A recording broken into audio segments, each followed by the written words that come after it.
so you... Oh. And then we're going to do a little clap. Okay, yeah.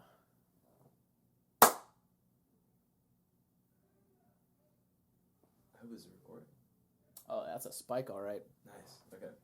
Sweet. I'm going to put it over here so I can, like, look at you and also get picked up by the mic. You like looking at me? Yeah, I do. It's weird not looking at you whenever I'm talking to you. You're so kind, dude. Thank you. You're so kind. Appreciate it. All right. So this is what I have for the intro is what up? This is Jimmy here on the Not Network podcast with my co-host. So I'm confused. You want to be called MJMelia? No. I'm going to call me Matthew. Matthew. But if you were to write my name down, like... So verbally, it's Matthew. Yeah. But then... Written down, credited... Gotcha. MJMelia. Gotcha. Well, my co-host is Matthew. That's me. Nice. It's kind of like we're a production powerhouse over here with Matthew working in live production, doing all sorts of camera operating, directing, and honestly just kind of being a kick-ass bro. I mean, wow. Just trying to be honest. No, and then that's very sweet. I'm on the opposite side doing the other side of kind of like post-production stuff. Post, editing, creating. Yeah. We both like photography. That's a little middle ground. Yeah. Middle ground. Yeah. We like Premiere Pro. We do like Premiere Pro. Yeah. We're, what would you call that? Pretentious. Pretentious. Yeah, because some people like Final Cut Pro and are very pretentious about it, but I feel like the people who use Premiere are also pretentious about that. And just the Adobe suite in general. Yeah, there's been some feuds over there. No doubt. Lives have been lost. I was going to explain this podcast, a little bit about this. Yeah, This please. is the first one. Shoot, I didn't write anything about this down. Like, I have a whole page for you. Look at that. Okay, wow. Oh my goodness. I have this whole written page. I've kind of stalked your Twitter. Yeah, you've got a couple of my tweets pinned in there. You're going to see this in this site. It's kind of a secret. Okay. But little segment.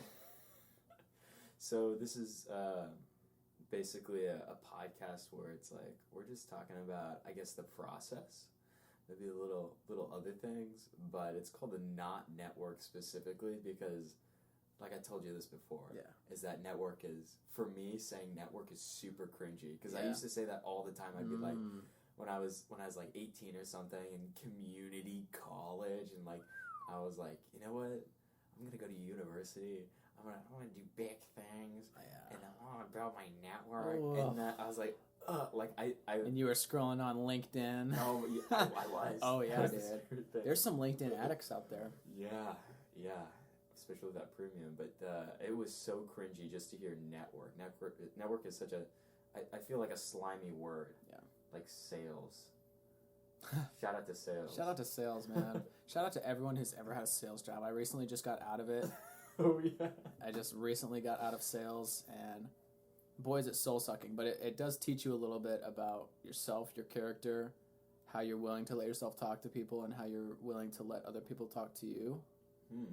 So it built my character. It showed me what type of man I was. Really? Yeah. Am I a turn the other cheek kind of man, or am I a stand my ground, or am I a be aggressive?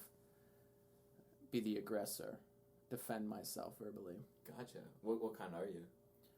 I would say I'm a stand my ground type of guy. Like, I'm not just like if someone is yelling at me or being really rude to me on purpose or being aggressive, I don't just keep walking away. Like, I'm just gonna turn around and address them and be like, actually, you're being ridiculous. And I found that was not intimidating to me. Like, no one at all was ever intimidating to me, big or small or loud or... Oh, really? No. Any type of words they used.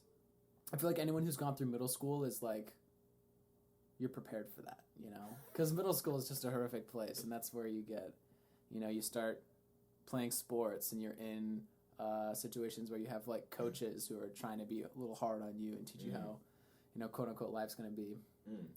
But, I found out that I tend to, talk back, not in an aggressive way, but just in a defensive way.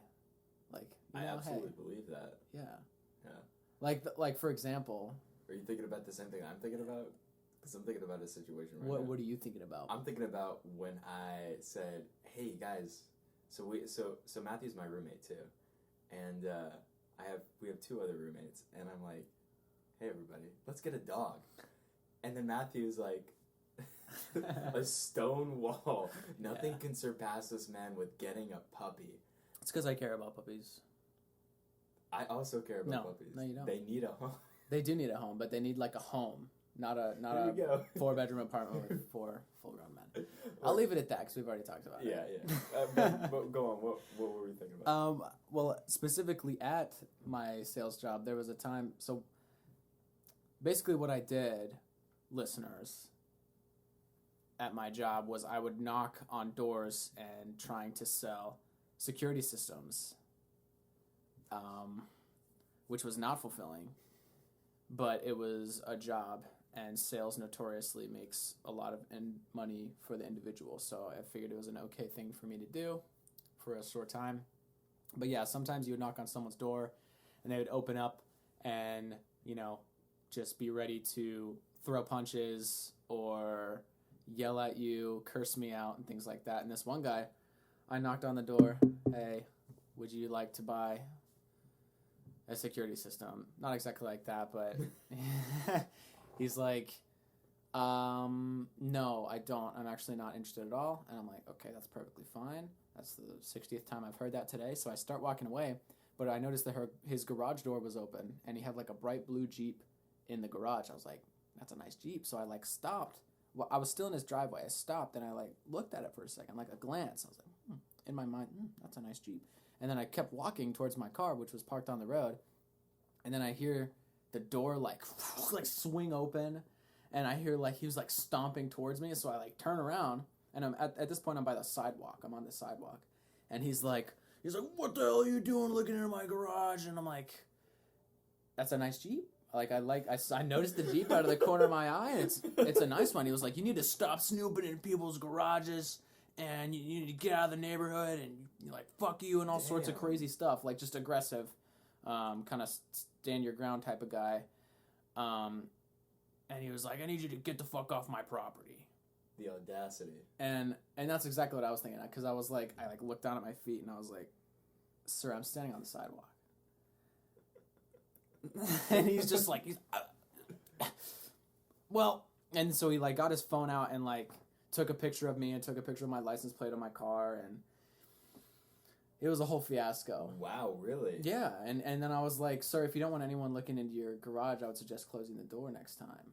Just being completely honest with them. I mean, because it just doesn't make very much logical sense. Anyone that drives by is going to notice. Yeah, they would. Yeah, I mean, it's not like I was going to go and key his car, like hump his wife or something like that. Mm-hmm. I was just, it was a nice Jeep, and I told him that. But, I mean, that was kind of the time when I learned, like, he didn't scare me at all, and he was obviously trying to. He was trying to be intimidating, had his fist clenched and everything. Like, "Are you going to hit me, dude? Like, are you going to fucking hit me, really?" Over yeah, and if he did, I wouldn't have, like, I would probably have laughed if he actually hit me. Like, that's hysterical. Because first of all, I'm not going to hit back, and second of all, I'm going to call the police and file charges for assault, because that's just hysterical. I'm going to make him learn a little lesson. Oh my goodness. Yeah. That's... What would you do? That's intense. I'd like to hear what you do. Well, I mean, I had a similar situation where I did absolutely nothing and somebody became aggressive with me. And I probably did the worst thing and I got aggressive with them. Mm-hmm. And so then it becomes like, I guess, I don't know, the big dick move, a pissing contest. Yeah, pissing contest. I think that's an accurate word. And so how it diffused was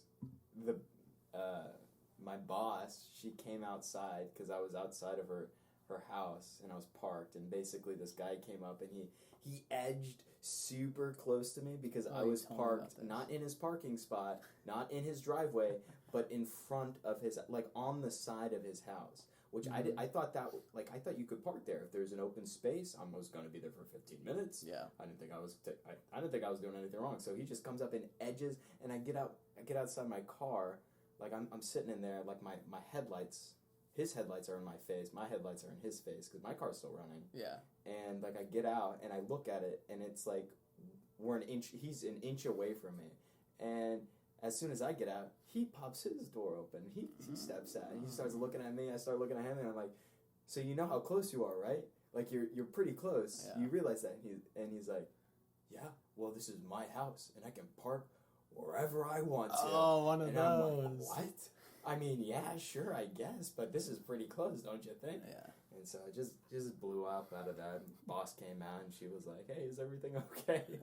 And I was like, I'm moving my car, I guess. So, people, man. what are you going to do? I mean, yeah, like, that's exactly what I was thinking when that got, like, what are you going to do? Yeah. I'm not on your property anymore, and you're about to leave. Mm-hmm. People are just... But I also think that, like, shiny blue Jeeps are really cool, too. So I would stare, too. Yeah, So, I mean, that's the point. That's why somebody gets a nice Jeep that they don't go and mud crawl with, and they just take to the mall, you know? That's why everybody gets a nice car. They want people to look at it and think that they're rich. Yeah. So, I did. You think he was just trying to flex on you? Probably. Nice.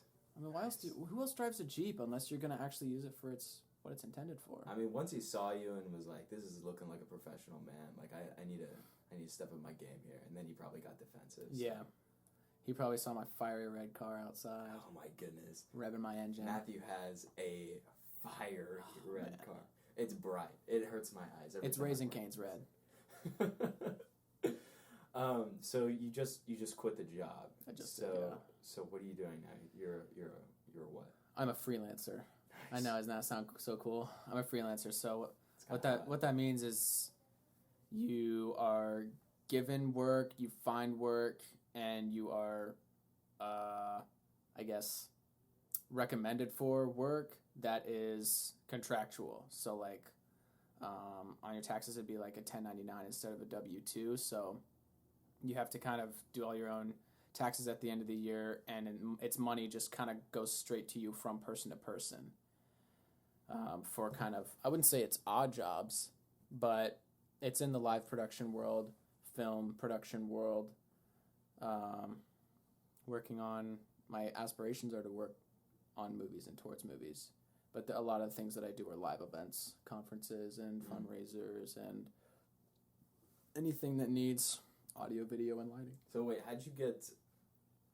Because I'm guessing that you would have to know people. People would have to be like, this guy is kind of trustworthy to let me, or let him use my, like $5,000 like camera rig or $10,000. And I bet you've messed with a lot higher grade stuff than that too. So yeah, well, I mean, earlier this week, I was doing jib for a network, and a jib is basically a studio camera that's on the end of a very long steel arm, very long as in like 20 feet long, and it's on a what is that called, a crux? What is like a pivot point? Swivel? Not a swivel, but so it's on a tripod, a very large tripod, and there is like a balance point in which the arm can be extended very far from the base of the tripod. And on the other end where you operate it from, there's a lot of counterweight. So depending on how long the arm is and how heavy the camera is, you can have anywhere from like 200 to 400, 500 pounds of counterweight for something like a 25, 30-foot arm. But you swing it and it has like pan and tilt controls and zoom controls where the weights are. It's kind of like joysticks, like on a video game. It's very similar. But you operate that, and so that, I say all that to say, because that's probably a $30,000-$35,000 rig. And like you said, you have to know someone that's like, hey, this kid who's 20 is able to do this just as well as I can. And so that's how it is. I took the place of someone else who, had to go on vacation or whatever. And so a lot of the things that I'm doing now are me just taking somebody's place who just simply isn't able to do it, and making friends and knowing people there, and showing them that, like you're saying, I am trustworthy enough and skillful enough to be able to operate their things that are very, very expensive. Yeah. So and for things that are important. Yeah, so like some of those hard skills are like like, knowing how to operate them, and I'm guessing And troubleshoot them. Troubleshoot. And that's really the big thing is because I could probably show you how to operate a jib and you'd be able to do it well enough if you have any type of hand-eye coordination at all, to be able to just use I think I do. Yeah, but it's just about, for the jib, first of all, it's safety, because you're swinging a giant 25-foot metal arm, Mm-hmm. At my church, for example, where I learned it, you're swinging over people's heads, and you're swinging towards the wall, and you're swinging towards LED panels, which costs, Ubers, money. yeah. What'd you call I it? said Ubers. Ubers, yeah. Is that a thing? I a word? Sure. Okay, I'm making it a word now.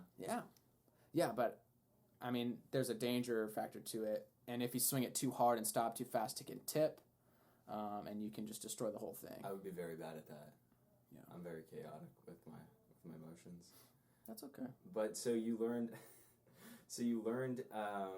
at your or you learned the basics at church. I learned pretty much okay, I won't say pretty much everything, but most of the things that got me into the freelancing world at my church in our live production crew. So I think that's really cool, because the more I go into research and I cyberstalked you a bit. You don't have that much information out there. I'm a little bit disappointed because it was really hard. Like I want you to know how hard I tried. Okay. Well, I'm not a very popular person.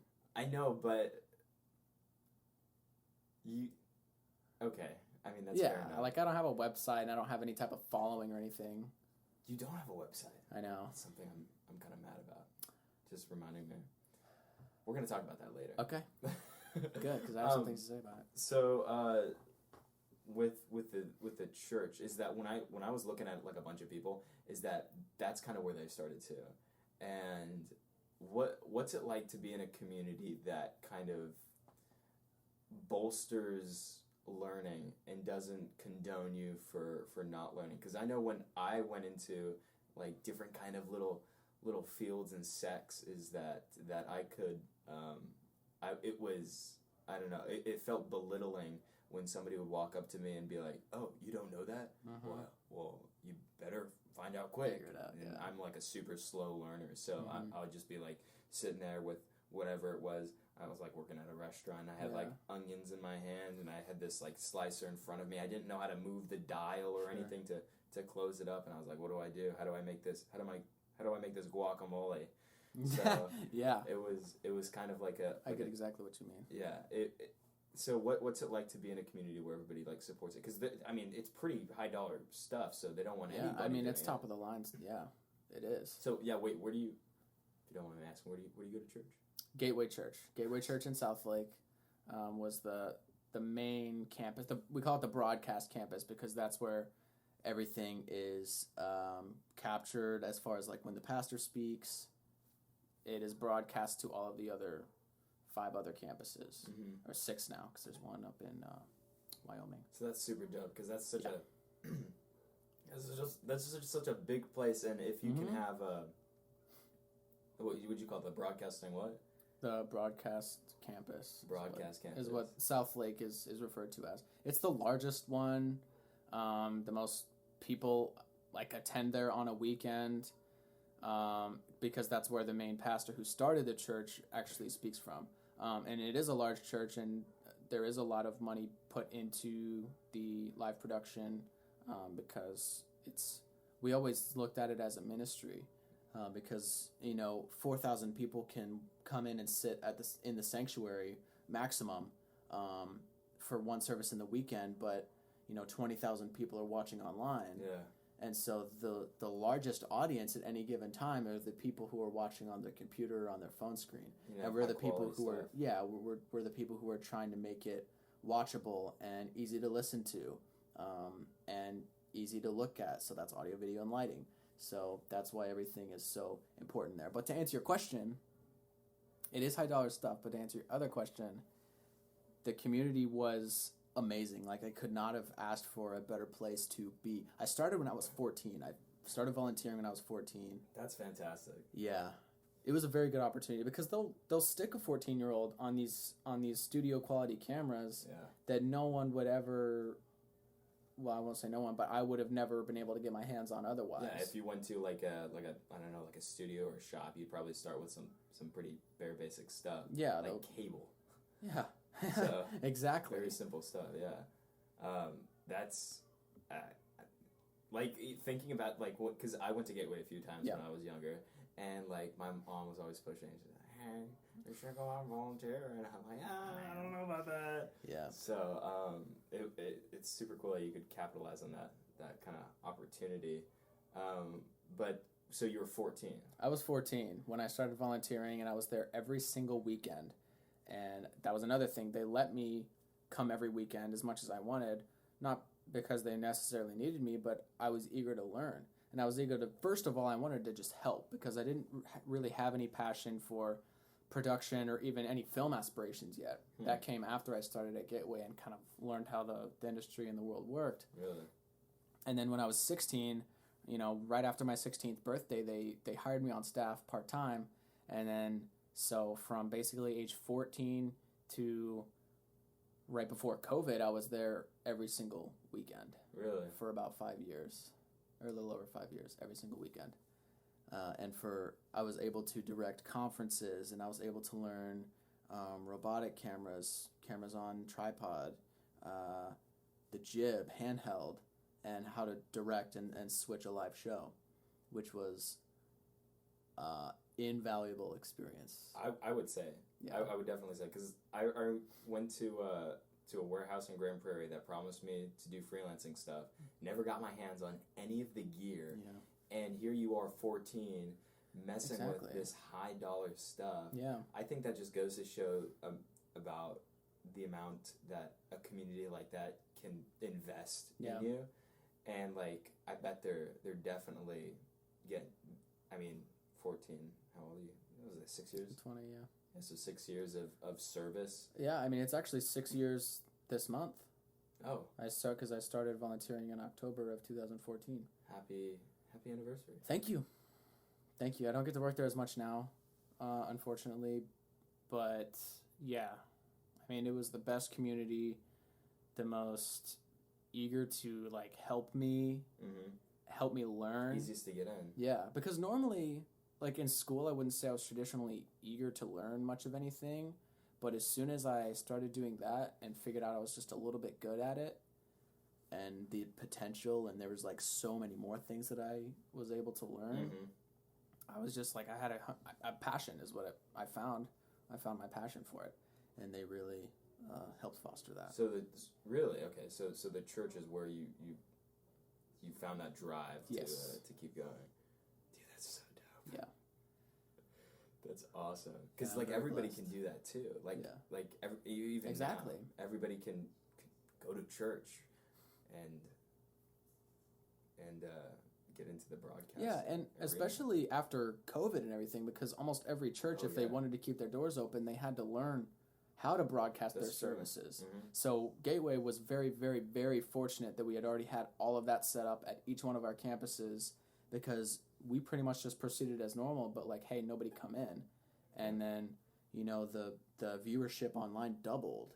And so it was very good for us to be able to have that service provided, but a lot of churches weren't so fortunate. Yeah, in the context of COVID. Oh, yeah. I mean, they either didn't have the capital to be able to sink so much money into media, but a lot of them had to, because that was the only way for them to keep their doors open, because churches stay alive because of tithe and offering from the people. They don't, they don't like sell merch or whatever. It's just like, pay to go there.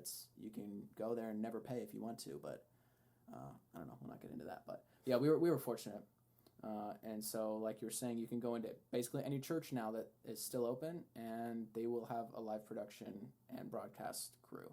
I mean, I think we both live in like the Texas area where there's some development, and everybody who I've talked to, who goes to church, or they've been able to find and acquire a service from either their church or like their like second favorite church that's broadcasting and stuff like that. So the technology is definitely available. It's just just people going out and putting in the work to sit there and track. Yeah. Cool.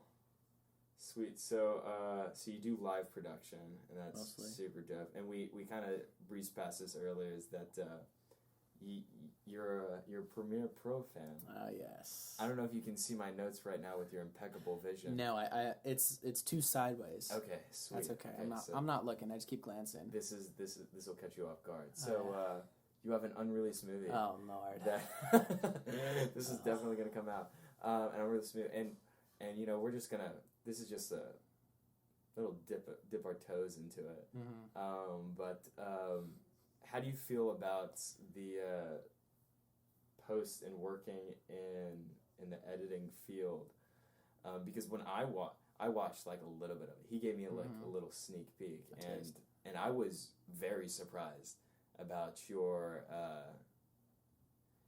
the way you synced the music to basically the action that was happening. Yeah. It wasn't like two opposite things. It was kind of like it was moving and going together, and it made me think of and I talked to you about this guy Jordan Orm. Yeah, Jordan It Orm. made me think of like his YouTube videos. Yeah. So we should get him on. Bring him oh on. my goodness, yeah. Yeah. I didn't even think about him. Really? Yeah, he's a pretty cool dude. Yeah, I figured he would be one of the first people you would reach out to. Yeah. I reached out to Ref Gang first. Gotta pay homage to them. Okay. They set me up. That's But yeah, I mean, since this is gonna be in Jordan Orm, I'm gonna get you on whether you like it or not. It's happening. It's happening. I don't know how. I think he lives in a like hours away time zone. Yeah, but I mean, if it's just audio, then we could do like a Zoom thing, I guess. True. I was thinking of Google Hangouts. I've been working on that. Okay. But yeah, it reminded me a lot of his kind of critiquements. Did you watch any of his videos? I have seen his videos, but yeah, I have. Was that like innate? Is it kind of obvious? Because for sometimes editing comes obvious to people with like linking thing. Mm-hmm. Like when people watch like I don't know, some critically acclaimed movie. I don't know directors. Wes Anderson. Anderson, yeah. Is he? No, he's like more like when story and like frames like link up. You know. Scorsese. Okay, yeah. Take him for example. Yes. So like, did that innately come from you, or did you have to like put in time and effort to learn it? I'll tell you exactly where it came from because I know exactly where it came from. Oh, really? Okay. And it was not innate. It's from the church. Because, really? Yeah, learning to direct, and directing a live show is different from like directing a movie. So directing a live show, you have like a switcher, what's called a switcher, and there's buttons on it where you can preview cameras, and then you can press a button above it, and it like takes it live. So taking it live means the people in the auditorium and or the people online are able to see exactly what button you pressed, and it'll put that camera in front of them. So whenever you're directing something like worship, that's how you have to like cut it. So like switching is basically like editing live. You can think of it like that. Gotcha. So you can do cuts and dissolves and all sorts of weird stuff, but mostly just cuts. And the way that I was taught for several years how to direct live worship was to cut to the beat, but not always cut to the beat. Mm-hmm. If that makes sense. Like, there's a lot of instruments in a band, and there's a lot of vocalists that were singing on stage, and there was a lot of different types of music. So that there were slower ones, there were faster ones with strings or guitar solos or drums or bass and things like that. And so picking up the little details of a song was very important in editing that video that you're talking about. Mm-hmm. Because not everything has to just cut on the drum kick. Yeah. You know, because that gets very boring and your mind gets very tired. It's kind of predictable too. It's very predictable. And like I was saying, it gets boring. But that's how I learned and kind of got a sense for how music and video incorporate very well together. Gotcha. It was through that. That's pretty intuitive. Because I would have guessed, like, if I was watching something and I was doing this for years, that I would look at it and and get like insanely bored of it. Just like kind of like, you know, find my little groove in there, and then just, I don't know, not get lost, but like just kind of like fade in, like keep doing the same thing over and over again. Yeah. What gets you like pumped up for it? Like, well, for that video, what, or for video, for editing, for the live? I think it's very powerful. I just think the platform, the medium of obtaining information through the way video, to communicate, the way I honestly think that there's nothing like it, especially movies, because I think movies have a very special place, obviously, in a lot of people's hearts, but they have a special way of conveying emotion and lessons and objectives and whatever someone really wants to convey. You can do it through a movie, through sound and video, which is all that a movie is. A lot of people think of it just as video, but I did a project a long time ago in college of how important the sound is in movies as well. Very, very, very important. Could you touch that? Could you dive deep into the why sound is important? And for context, we both went to college together. We did. So I your presentation was amazing. He presented this at a conference and stuff, and I was blown away about it. Just by a lot of aspects. But yeah, could you share a little? Yeah. So basically, I guess you call it my thesis was that sound is just as important, if not more important, than the video aspect of movies. That movies aren't just the motion pictures, is what we call them, that you look at, but it's the sound that's also coming with it. So obviously there was a time before, sound movies. They called them talkies when they first came out, and most people are familiar with silent movies. And so once talkies came out, it was like a game changer. Like when movies very first came out that didn't have sound, it was just like, wow, this is weird, and it looks real, but you still understand that you're like in a place watching it with a bunch of other people around you, and it's more of like a communicative experience. And then when talkies come out, it's like you are transported inside of here because it's overtaken all of your senses pretty much, or your two major senses rather. And you don't even realize it because you think you're just watching something, but the entire time there is sound, and there's sound manipulation and techniques that are used to make you feel certain emotions. Horror movies, for example, will have like high-pitched sounds whenever there's a jump scare. And so a jump scare by itself with no sound wouldn't elicit the same response that it would with the sound in it. And that's why so many modern movies use jump scares, loud noises, and at the same time. What about the cello? The cello? Yeah, because I remember when Joker came out, it was man, like I love Joker. Yeah, I wanted to bring it up. It's like that it's his like his sad music or something. It like conveyed a specific emotion. I realize what you mean. Little pause. My computer just spoke to me. It said 12 o'clock. Yeah. That's so weird. Yes. But yeah, the cello. So it doesn't have to be like like stereotypical kind of sounds, because like I wouldn't think like a cello, and I think Hereditary did it too. Yes. You talked about it was these. I don't know. I'm not that articulate with explaining it, but well, there was a point in Hereditary that you did not see on the screen what was happening, but you could only hear it. And I argued in my presentation that made it scarier, because when you're listening to it, you're looking at the screen and you're looking at someone's horrified face when something horrific could or could not be happening, but you just hear the sound of it. And so your imagination is allowed to run wild with what that looks like, while also seeing the physical emotion of someone on the screen. You want to mirror that as a person because we're empathic. Yeah. But your mind is like, what could this person possibly be seeing that would match this sound that I'm hearing? Because that's what we're used to. Whenever we hear something, we always look. Yeah. You ever notice that? Like if something falls on the ground, or for example, when a coin falls on the ground, you always know it's a coin, but everybody looks.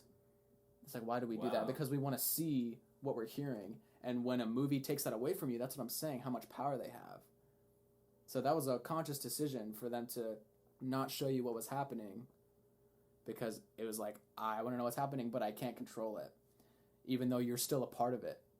Does that make sense? Yeah, so the argument, so that was probably one of the main points of your argument for, sound might be more important than audio, or equal, if not more important. Than video, yeah.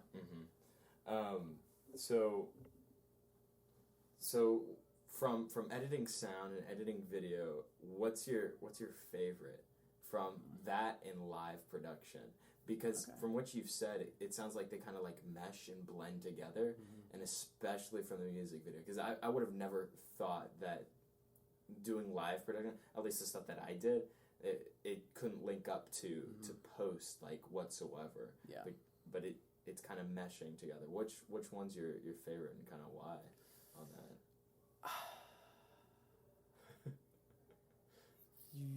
I don't love editing. I really don't. Okay. Just like I don't love writing, but I have like this thing in me that like wants to do both of those things. Wow. Okay. Like I really want to write a script, and I really want to write movies, but I just hate it because it's so laborious and it's so time consuming, and I know that it's never ever ever ever ever going to come out the way that I have it already in my mind. Because I think that every creative person, before they create something, already has it in their mind, or most people do, especially filmmakers. But I don't want to disappoint myself and not do as good of a job because of a lack of skill. So live production, I'd say live production and like being on a film set, because I wouldn't consider that post, but like it's different. Just production in general, I enjoy actually being behind a camera and creating, feeling with that. That's what I enjoy. That's interesting that you brought it to the other facets, writing and editing, and you said you wanted to do them, and then you also said this is so cool. There's kind of a gap between like you doing the work and then you looking at it and being like, oh, that's not what I had in my head. So shoot, I was going somewhere with this. Oh yeah, I think it's Ira. Ira Glass. Ira E. Glass. I don't know. Is there an E in the middle? Maybe. So he does this podcast. Have you heard of it? I've heard that name for sure. I'm almost positive I've told you this name many times. And right now, Safari's not working. It's telling me that I have to select all the squares with. Yeah, that's because it's the worst search engine. I hate this. Anyways, here I want to show you a picture. So yeah, Ira Glass, American radio personality. He said a quote, and I wanna read you this quote. Please do. That just kind of like links up. I think I know exactly what quote you're talking about. Yeah. So it's called The Gap. It says, "Nobody tells this to people who are beginners. I wish someone told me. All of us who do creative work, we get into this because we have good taste. But there is this gap. For the first couple of years you make stuff, it's just not that good. It's trying to be good. It has potential, but it's not. But your taste, the thing that got you into the game, is still killer, and your taste is why your work disappoints you." Yeah. A lot of people get past this phase. A lot of people never get past this phase. They quit. So, and there's a lot more. And it's basically saying what's between this gap is the work you do. And you're saying that's why you want to do the work, is because there's some value. There's some value in that suffering. Oh, here we go. Oh my goodness, I love saying that. Suffering. It sounds so That's how it does. Yeah, I thought that was really, really interesting. You showed me that quote a couple of years ago. Did I? And I wrote it down in my notes because just the part that your taste is what got you in? No, your taste. What was it? I just read it. I know you literally just read it. Your taste is why your work disappoints you. That's what it was. And I was like, yeah. It's because and my expectations are, I think right now that they're too high, but I know at some point they won't be too high anymore. And that's exactly what I'm working for. You're Does that working make sense? for them not to be high, or you're working? I'm working, like, I want them to be the same level, but, like, for example, if my aspirations are at head level and my skill is at hip level, Mhm. I'm working towards my aspirations still being at head level, but me working up, my skill working up towards that. So my aspirations will still be very high, but my skill will eventually be able to reach that. Mhm. And that's what the journey is. That's why I'm trying to meet people and do different types of work and just get better, because I know I still have these aspirations, and many people give up on them because their skill just isn't budging. Yeah. But I want to make my skill match my aspirations, so eventually I can actually create something that I think is perfect. Yeah. What do you think about like people who say they're building their skill, right? Mm-hmm. And they're on the incline, but they've hit this brick wall. Is it better to keep hitting the brick wall until you break through, or is it better to let's practice something else, work on that, and then come back to that? Because I mean, like you said before, when you were working live, it helped you edit, a video. So it's like other skills can kind of bolster you and help you. Mm-hmm. So do you think that when hitting a brick wall with like a certain project, you should just try to like keep hitting it, or do you think working on something else? Yeah, well, if you have the time for that's the benefiting thing. your skill. Yeah, that's the thing. I mean, a lot of the times, I mean, right now I'm very young, and we just finished school earlier this year, and then it was COVID. So I haven't had a lot of time on my own up until like pretty much just now, to where I have some free time and I have the work that I want to be doing while also making the money that I need to be making while doing what I want to be doing, which is exactly what I want, and I'm very fortunate for that. But I think I'm the type of person that is very stubborn and doesn't like to find necessarily new ways to do things, even if they may make it easier on me. Mm-hmm. If I start something one way and then I hit a brick wall, I'm going to keep trying to just punch through the brick wall instead of trying to figure out a way over around it. Really? Yeah. Oh, it's the what'd you say in your sales? Not stubborn. It wasn't stubborn. But it was I think it's stubborn. You think it's stubborn? I think it's stubbornness. I think it's stubbornness and just... I think it's follow through. I think that's a better word for it. I guess, but sometimes I put things on hold. Like that editing project that you're talking about that I've been working on forever. I put it on the back burner for a while because I got to a point where I was working on it 3-4 hours every single day, and I was like, I am so burnt out. I only have 8.5 minutes of video. It's still a lot. Like, to me, that's a lot. It is, and editors know how much that is. Yeah. But my goal was to get it almost up to 20 minutes because I have, like I said, I have this whole image in my mind, and I know exactly where I want to go with it. That's not the problem. It's just mentally exhausting going through the process. And that's the editing process I do not love.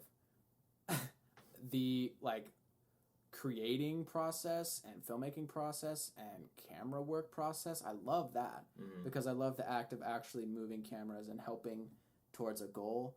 But oh man, editing is just I just want to get to the goal. I just want the goal. I just want it. And when you finish editing and you see that and you see it, it's like it's probably one of the most satisfying feelings. It is. It's so good. Yeah, because you just it's just one of those things like I did it. Yeah, I did it. There's something about I don't know, maybe it's like ingrained into humans, and I feel like a lot of people have this. It's that the ability to have something in your head and then solidify it. Mm-hmm. Whatever that means, whatever that medium is, whatever that pathway, it's that the idea becomes reality. Yeah. And it's such an empowering feeling. Yes.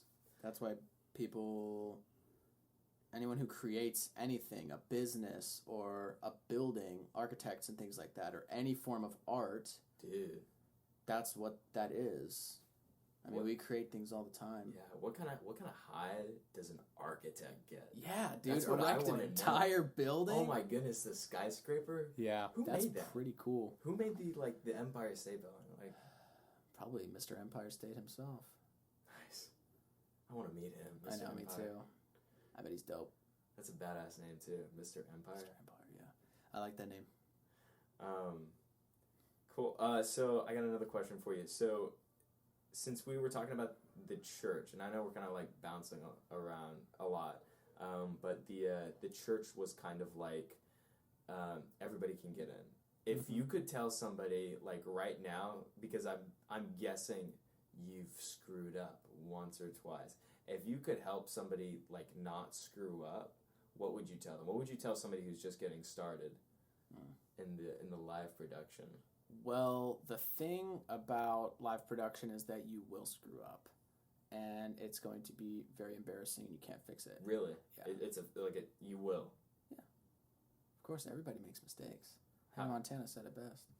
But I mean, it's just it's like it's just one of those things that's just gonna happen. But I think it's just like life, you know. It's just like life. Like it matters more how you recover from it.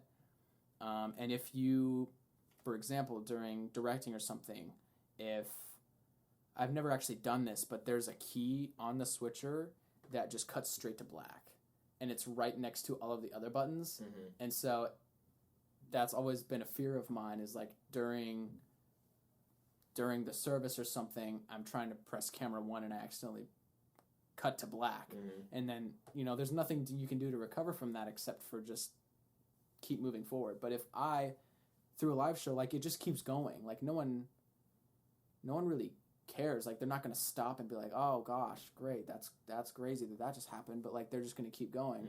And so if I don't move on immediately, then I'm just going to keep making mistakes. So what I would tell the person who's getting into live production is that when you make a mistake, don't ever make it again. Just check it off the list. Act like you have a list of everything that you will ever do. You're going to make a mistake on every single one of them. And each mistake is a time that you learned a lesson. Like, hey, be more careful when you're trying to press camera 1 because it's right next to black. Yeah. Or put your pinky there so you know to never move your pinky on black so you never accidentally cut to it. And so once you make that mistake, it's like, glad I got that over with. Now it's over. Yeah, I feel like there's a lot of anxiety if somebody like messes up, especially in front of like, what'd you say, 20,000 viewers? Yeah. That'd be pretty terrifying. Yeah, I mean, I guess, but like I said, those viewers don't really care. They're like, oh, that was weird. And then you just immediately move on. But if it keeps happening, that's where it really becomes a problem, and that's where you're not going to be working for very much longer. As if you just keep making mistakes because either you're too self-centered and like, oh man, and that's how I am. I get very flustered and embarrassed whenever I make a mistake because I guess I'm a little bit of a perfectionist. But I think we all do that. The biggest lesson that I learned from that, and like I said, what I would recommend to someone who's getting into it is you need to accept it, that it's going to happen, and you need to learn how to immediately move on and just check it off your list. Don't make it again. Did you have somebody like teach you that about like recovery? Is that, not don't pay attention to it, but like it happened, recognize it happened, move forward, learn from mistakes. Was there anybody like in the field like specifically who taught you that? Yeah, one of my bosses, he was the director of live production. His name is Noah, and shout out to Noah. He is awesome. I love Noah to death, and I never really like talked to him. Like, we weren't like friends, like even work friends or anything. Like, he was just my superior. But whenever I was directing and I would make a mistake or something like that, he would come over the comm and get in my ear and just be like, that was bad. And then he like wouldn't say anything else about it. And then I would just do the rest of the thing and finish out the show, and then he would come back in my ear, good job, way to finish it out. And so it's really just something as simple as like recognizing what I did wasn't like okay, but it's just a mistake.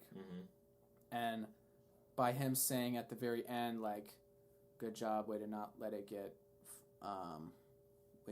fluster you. He was just a man of few words. So like whenever he said something to you, you knew it was the truth type of thing. And so whenever I messed up and he said that was bad, I'd be like, yeah, that was bad. But then you just can't let that keep you. So that's kind of where I learned that lesson, was just him kind of encouraging me. That's a very good lesson. Way. Like I feel like I'm kind of envious of when somebody's correcting. Yeah. Because like that's really cool that somebody can identify it and communicate it in a way that you would understand it. Mm-hmm. That maybe I shouldn't do that anymore. If you were still doing it, mm-hmm. and so veering away from it, because I think that shows a maturity on his part, that he recognizes that people like do beat themselves up. Yeah. And especially with a lot of pressure.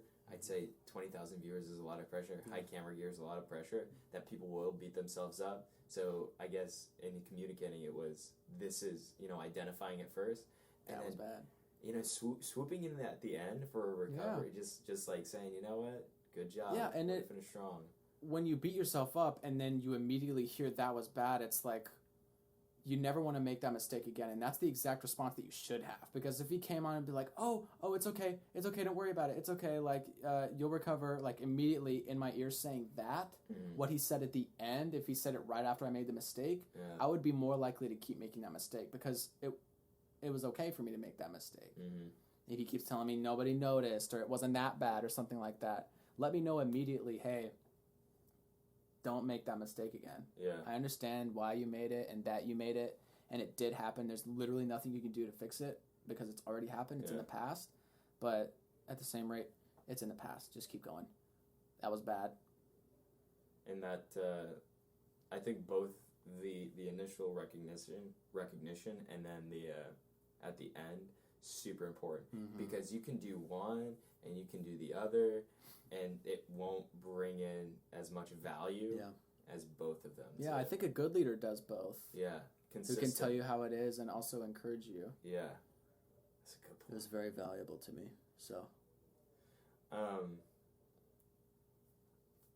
speaking about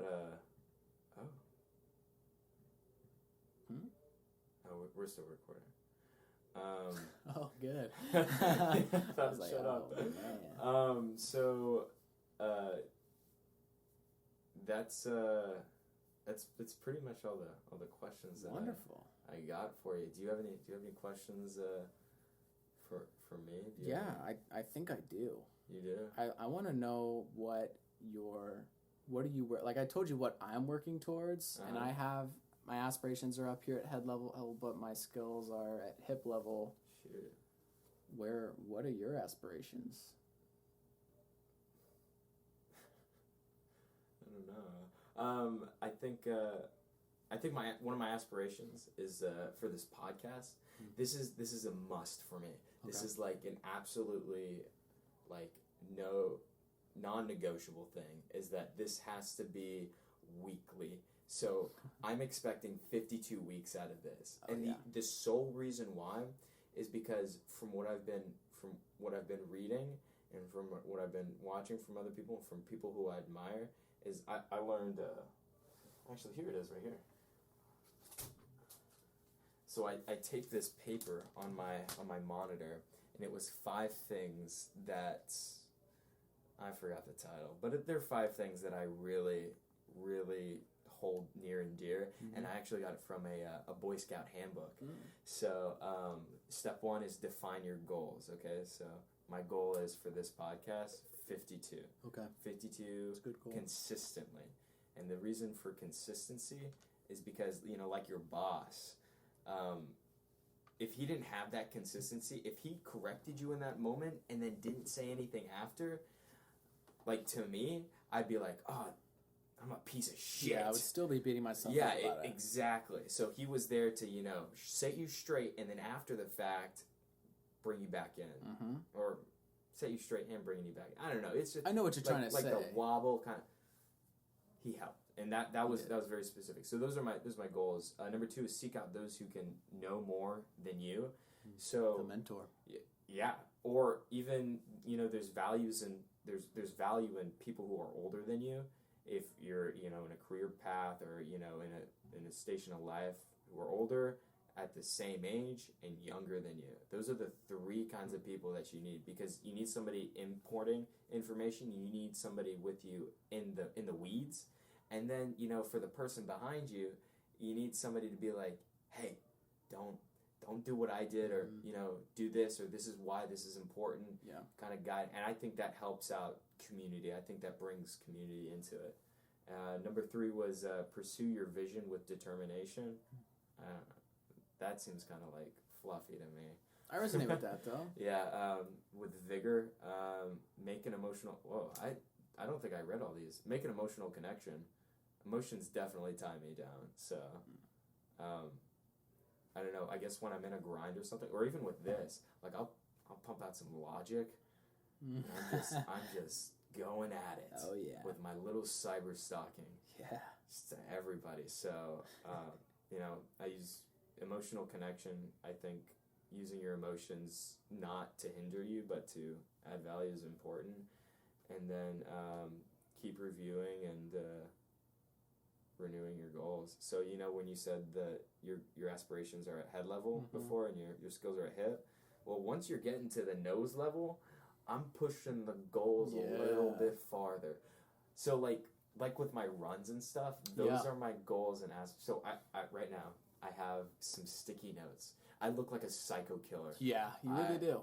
This is a scary room to be in. I have these sticky notes thumbtacked on my wall with red yarn trailing them in the. They're all tied together. They are in the way I kind of want to accomplish them. And so with one of them is like I like to run, and so I have these like running goals. Okay, so I want to run. You know, I want to run like 1 mile in Denton. I want to run 5 miles in Denton. I want to run 10. And, you know, so on and so forth. I want to swim, you know, I want to swim like 5 laps in this amount of time. I want to do this in this amount of time. And basically those. And that's basically there to always remind me. So everything set up on this desk is ways to remind me. Because I have such a scattered brain that I'll just like pull out my phone and go on Twitter. Oh yeah, dude. And I just get lost. I just get lost in the sauce, dude. Oh, the sauce. And sauce can taste so good. Oh yeah, it's so filling. Yeah. Speaking of sauce,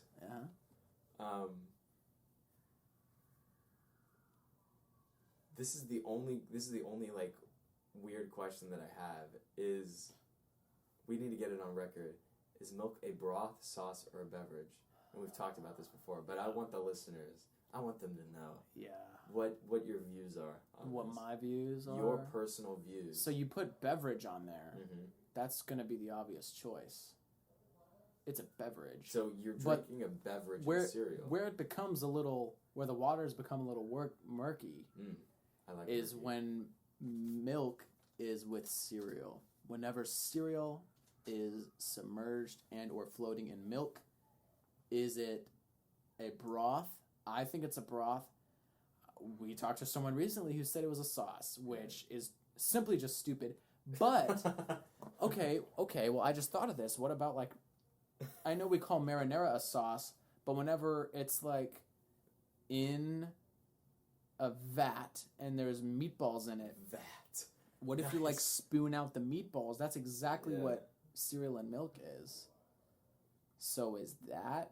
I would still consider that a sauce. I think a marination is different. That's a marinade, yeah. You can marinate something in a sauce, but so are you marinating cereal in milk? No, I wouldn't say that, because your intention for the cereal is for it to be crunchy. Nobody likes soggy cereal. I know, but you're not intending for a steak to be soggy whenever you marinate it. You want it to be flavorful. You want it to be moist. Everybody just turned it off. It's there. There's zero. Nobody's listeners. left. 0 listeners. For anyone who's still there, thank you. You probably were not tuning in for that little part. Or you're just creepy, freaky. Oh, you're a weirdo. Just far out, man. Far out. What were we talking about? Oh, milk. Yeah, milk's a broth. Okay. Whenever it's in cereal. Settled. That's my milk's a broth. Final answer. Final answer. Yeah. Okay. But outside of it, it's a beverage. So I want to do this thing. It's called Explain Your Tweet. And so you wrote this tweet in June 6th, 2017. Oh, no. You didn't think that I would cyber That's stalk a you. long time ago, dude. Now I'm nervous. You got 2 likes. The time of it was 11:52 p.m. I'm going to read it to you. Who the hell are flipping you with no punctuation, but you had capitalization? Who the hell are flipping you? Yeah. I think that's from a video. I forgot what video it was. It was so long ago. But it was from a video? It was from a video, and I heard it, and I was like, that's funny. That's just funny, because I think it's funny. It's like whenever people say fucking A. It's like, why don't you just, there's no reason to censor yourself since you already cursed. Mm. It's who the hell are flipping you? I just thought that was so silly. That's a good And I wanted to share it with my 70 followers, and only 2 of them liked it. So I'm glad to know that no one thought it was funny. So you have 2 fans out there. I have 2 fans, yeah. And one of them was probably my girlfriend. Nice. So. Nice. And the other one was probably myself. That's all you really need, though. Yeah. I have one more, but this is completely up to preference.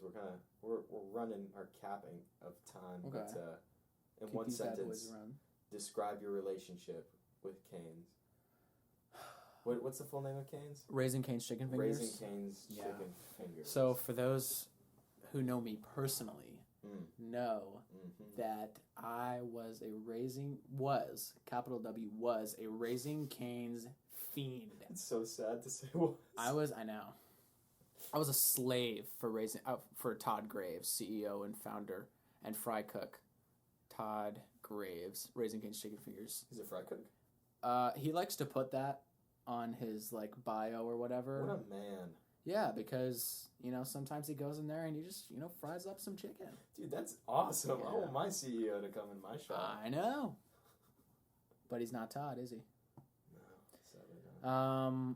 So basically, what's today? Is today the 29th?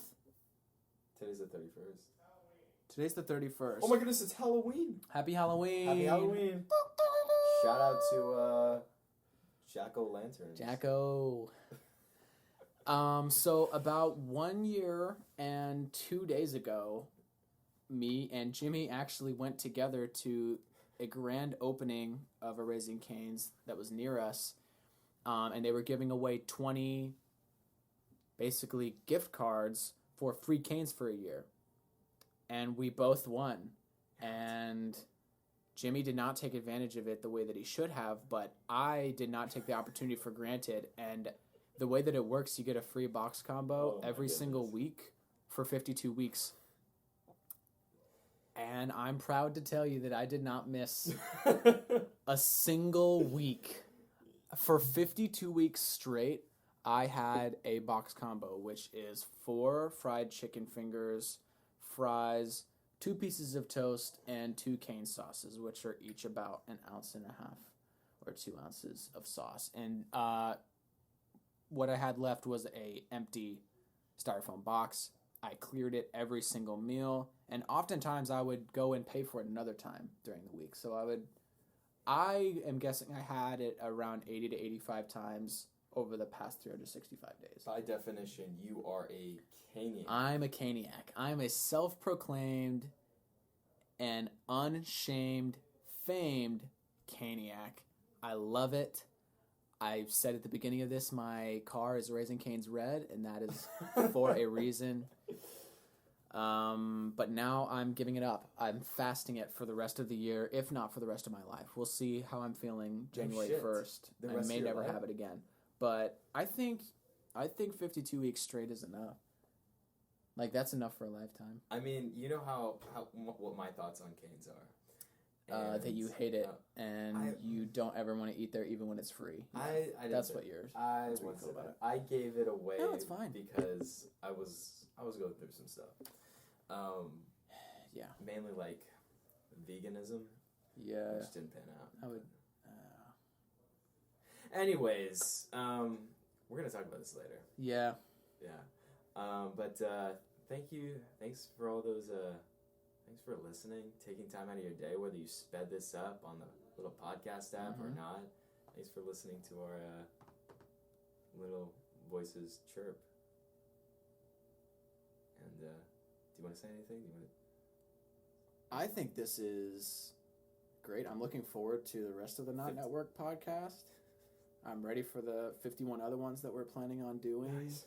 I'm excited for what people are going to be able to come on and speak about their experiences, because there's a lot more to this industry, a lot different facets rather than just live production and film, and even post. Like there's a lot of creative avenues that I'm very, very, very, very excited to hear about how some people navigate that. So we are not networking. We're making friends. Nice. Dude, I love friends. Me too. I think that should be our new tagline. We're not networking, we're making friends. We're not networking. We're making friends. Dude, I love friends. Anyway, thanks for being our friends. All right, peace out. Peace. Peace. Peace. Peace. Peace.